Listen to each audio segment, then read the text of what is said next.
Planning of instruction at secondary level need an importance psychological basis of teaching the subject, implications of Piaget, Bruner, Gagne, Vygotsky, Oswald, and Gardiner, individual difference, motivation, maxims of teaching. So these are the next set of topics.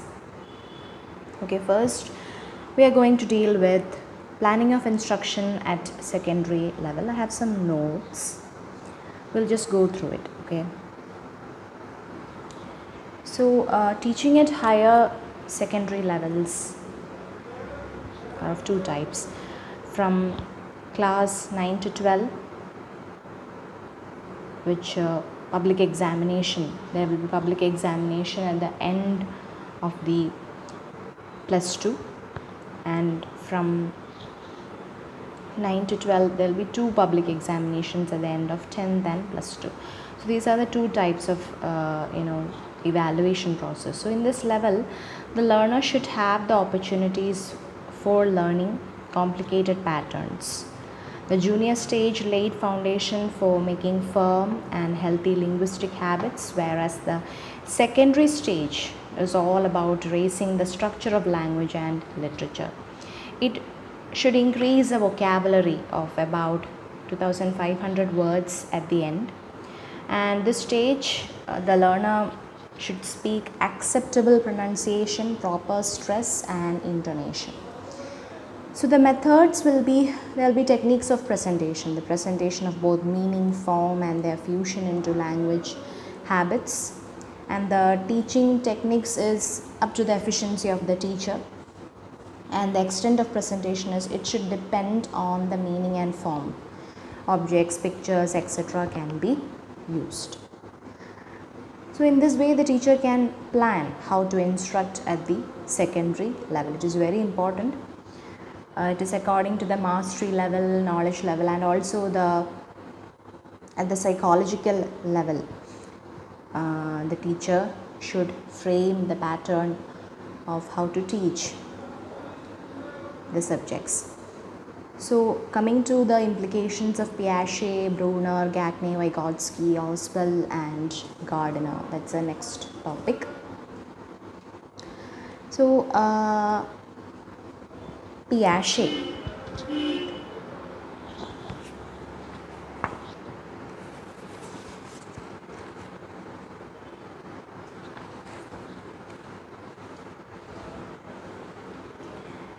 These are some notes from my B.Ed classes. Notes prepared by my teacher, my friends. Thanks to all of them. Now it's handy for my purpose, for the exam purposes, for taking classes on YouTube.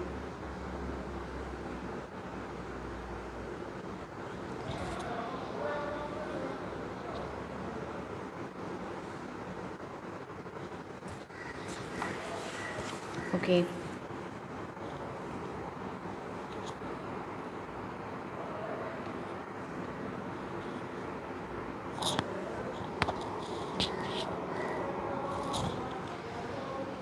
So cognitive constructivists like Piaget, they focus on cognitive processes associated with constructing knowledge.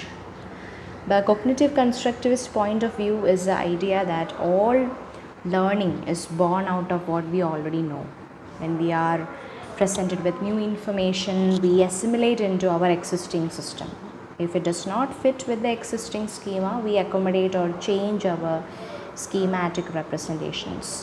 When we form new cognitive structures which are representative of our new ideas, our schema has been changed and learning has occurred.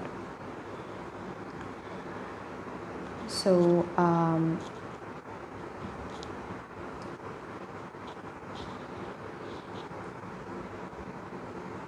Piaget gave importance to constructive learning, and in coming to Bruner, constructive it will lead to the development of the learner. There are different stages. Actually, all these are related to psychological areas. This sensory motor stage, pre-operational stage, concrete operational stage, formal operational stage, etc.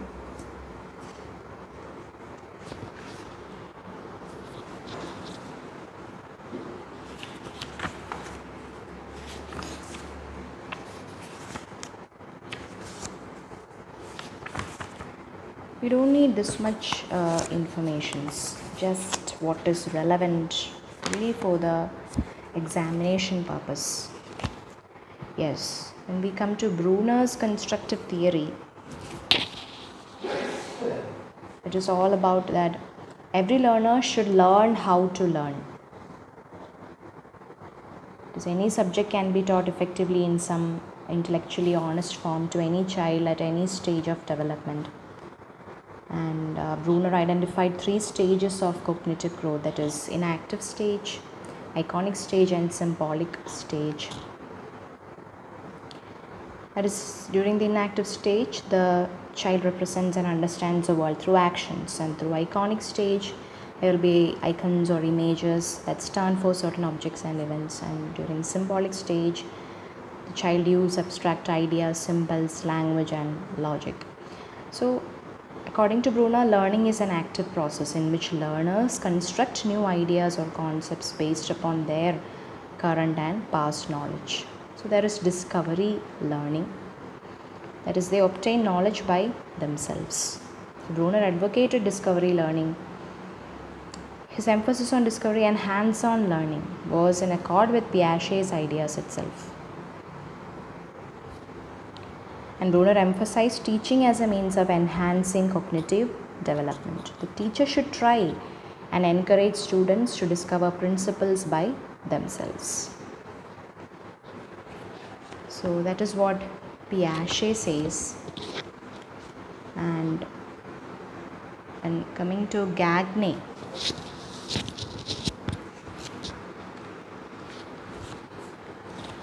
all these notes have got mixed up. That's why I'm just trying to find out where these are.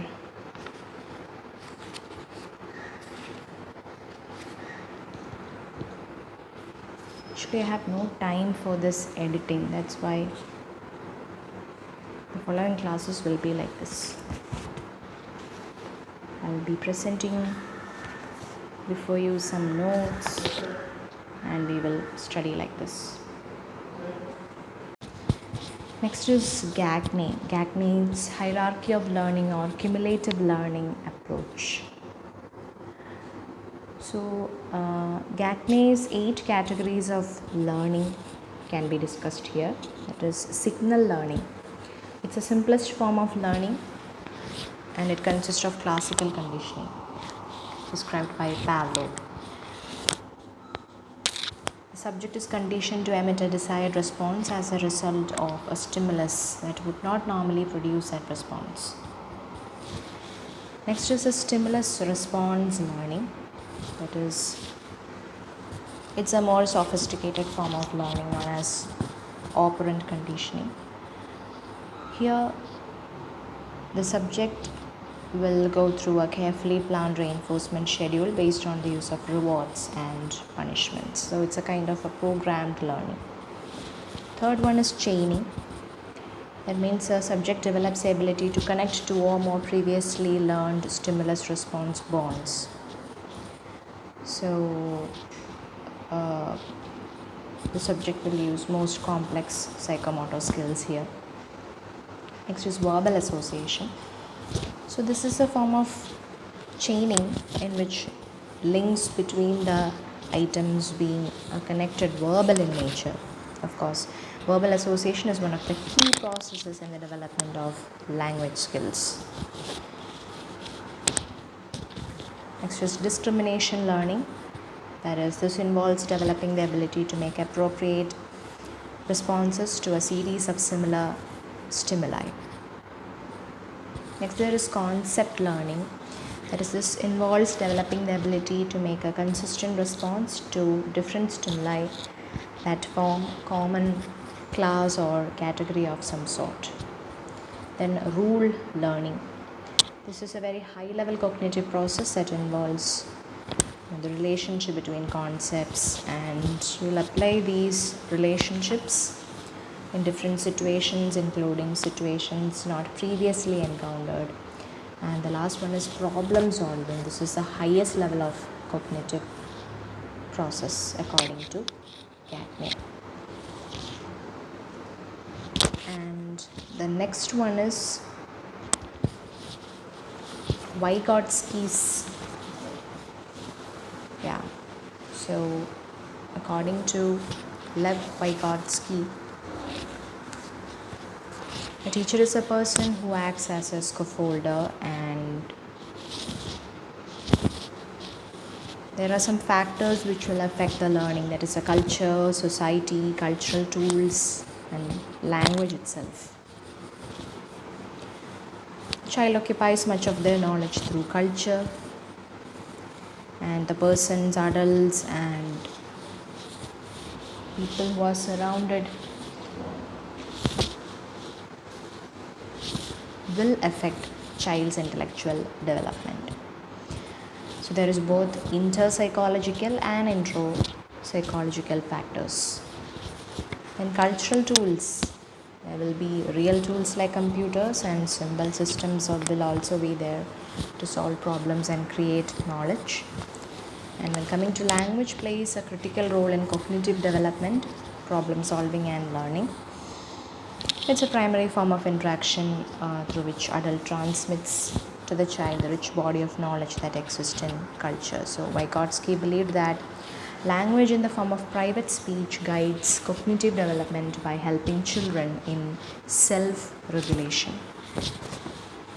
So there is assisted learning.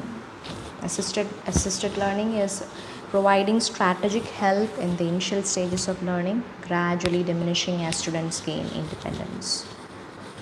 So it requires scaffolding, giving information, promotes reminders and encouragement at the right time. Then there is this zone of proximal development. That is, the teacher will assist the learner,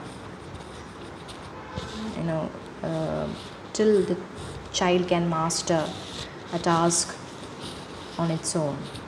So it is an area where the child cannot solve a problem alone, but can be successful under the adult guidance or in collaboration with a more advanced peer. And there is this reciprocal learning. That is, the teacher and the students will engage in an activity, that is, rotate the role. Teacher provides support to the students to lead discussions and ask their own questions.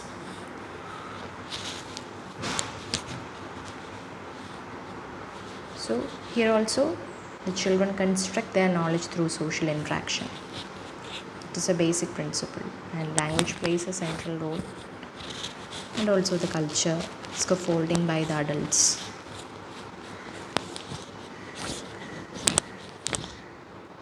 Then coming to Auswell.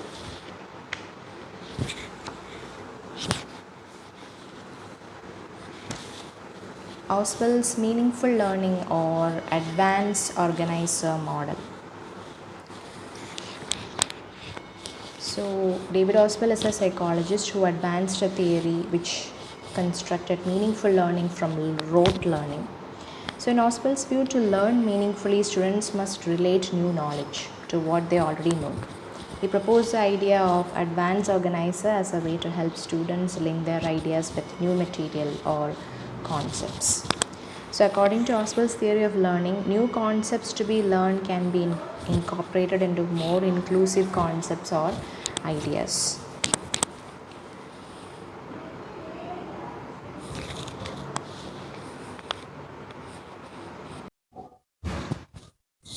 So in designing the advanced organizer, recall of previous knowledge relevant to new knowledge is important. It should provide a bridge that links the known to the unknown by including an abstract outline of the new information and a restatement of old knowledge. So this will encourage transfer and application of old knowledge to make the new knowledge more meaningful to the learner. So in advanced organizer model, the general ideas of the subject should be presented first and then progressively differentiated in terms of detail and specificity. Instructional materials should attempt to integrate new material with previously presented information through comparisons and cross-referencing of new and old ideas. So,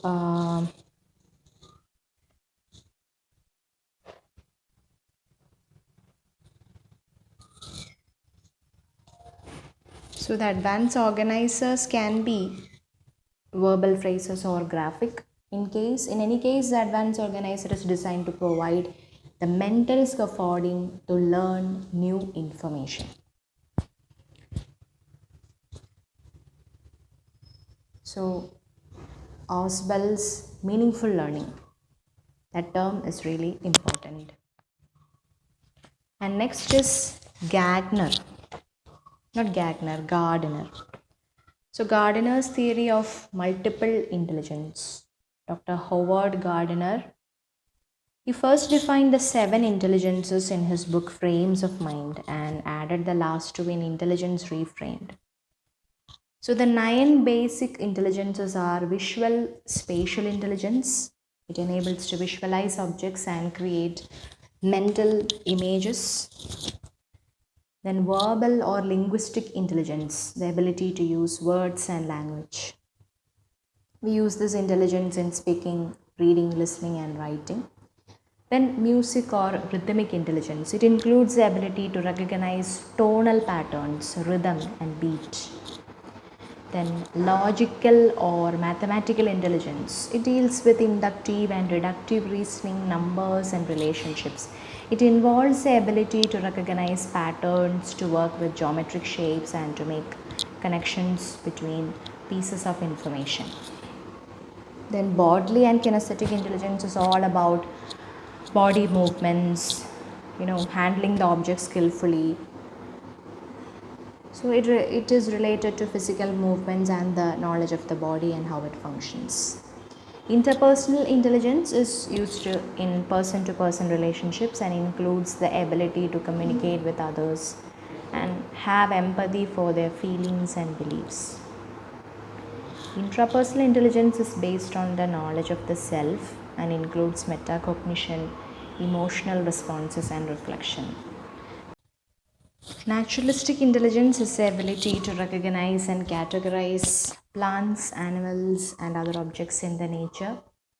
And existential intelligence is the capacity to tackle deep questions about human existence, such as the meaning of life, why do we die, etc.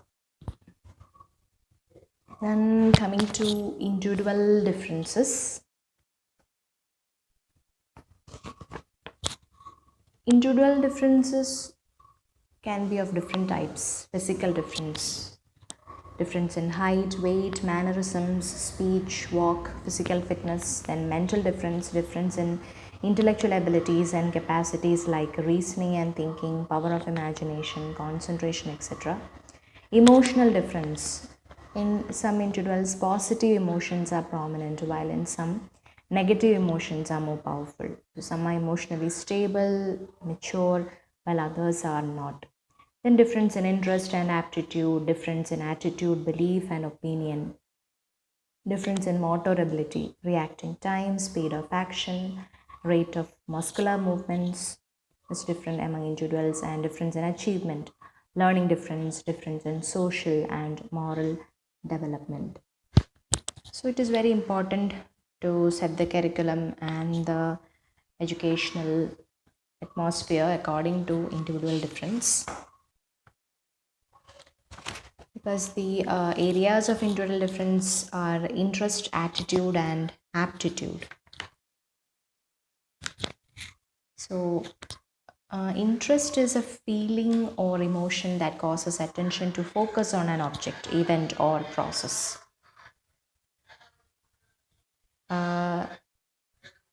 If there is any background, yeah, there is background noise. Please bear with it, okay? Okay, so interests are closely linked with our instincts, drives, basic needs, and motives. Interest, it is a precondition of attention. It is innate as well as acquired. It provides strength to resist fatigue. It is not fixed and permanent. It can be measured, and interest varies with individuals. Then coming to attitude, it's an organization of beliefs, feelings, habits associated with particular object or event. It's a tendency to react favorably or unfavorably towards something. So it's a point of view that one holds towards an idea, object, or person, and it includes certain aspects of personality such as interest, appreciation, social conduct. It can be adopted. And there are four aspects, that is direction, intensity, duration, and extension. Then coming to aptitude, the aptitude is derived from the word aptos, which means fitted for light. Aptitude may be described as a special ability or specific capacity distinct from the intellectual ability, which helps an individual to acquire the required degree of proficiency or achievement in a specific field. So it's a combination of ability and personality characteristics. It depends on heredity and environment right off. It's constant and it gets perfection with training. Individuals differ in aptitude. Generally, it is considered that aptitudes are formed up to puberty. It does not indicate the future with certainty, but it shows possibilities of success. So, there are many tests for checking all our interest, attitude, and aptitude. Yes. So that's all about the individual difference. And now the next topic is motivation. Motivation is a process that causes an individual to act towards a desired goal. It is a driving force that causes an action towards a desired goal. It initiates, guides, and maintains goal oriented behaviors. It causes action. It involves psychological, behavioral, cognitive, and social factors. So it's a goal oriented behavior. It is the internal condition of the learner. It is goal oriented. It is not an end but means to reach the end. It facilitates attention, it facilitates perception, it facilitates learning, it makes pupil active, arouses and sustains interest, guides behavior, enhances efficiency. It helps in developing sense of discipline in students and helps in development of social qualities also.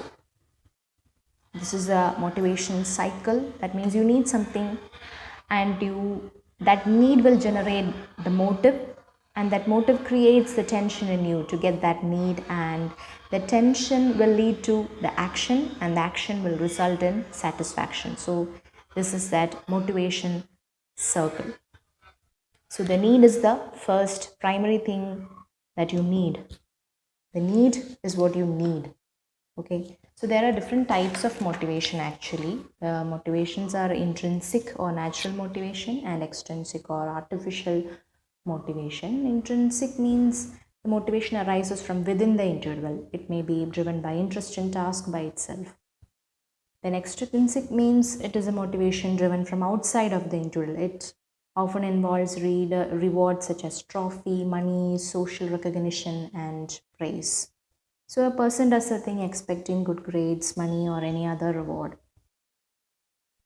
So in comparison to extrinsic motivation, intrinsic motivation as a source of spontaneous inspiration and stimulation brings better results in the teaching learning process. So to motivate students, the teacher can set up the goal, maintain a pleasant atmosphere, linking new learning with past experience, adopting effective methods of teaching, using appropriate audiovisual aids, providing immediate feedback of achievements, promoting competition and cooperation. Praising is very important.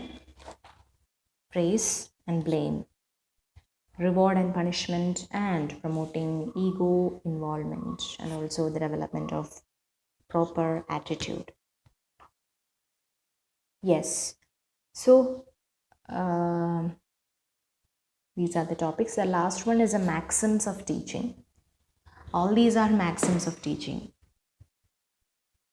These individual difference, attitude, aptitude, interest, each and every factors, the culture, language, social factors, the efficiency of the teacher, the background, the environment, everything involves the development of teaching learning process. So that's all for today. We have more topics to be discussed. Okay, I'll come soon. Bye.